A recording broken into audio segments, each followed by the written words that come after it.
Bonjour, alors j'ai eu un message hier soir d'une personne qui était incarcérée donc à la prison de Bourg-en-Bresse. Et dans cette prison de Bourg-en-Bresse, vous avez un certain le prisonnier comme je l'appelle. Et puis donc bon, comme vous savez, donc il a pris 3 ans. Donc là il a déjà fait 1 an et il paraît qu'il devrait sortir avec les remises de peine à la fin de cette année.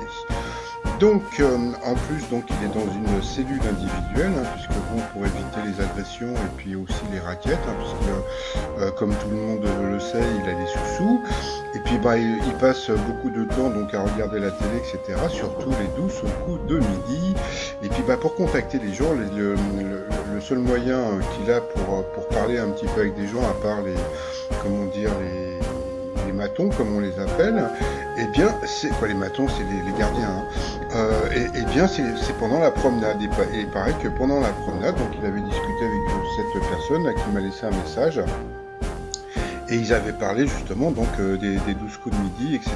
Et puis donc il avait dit qu'il avait trouvé que c'était un peu injuste, qu'Eric l'ait battu et qu'il a trouvé qu'il était hyper avantagé. Donc ça me fait beaucoup rire de pouvoir penser que le prisonnier pense que Eric a été très avantagé pour devenir donc le numéro 1. Donc voilà.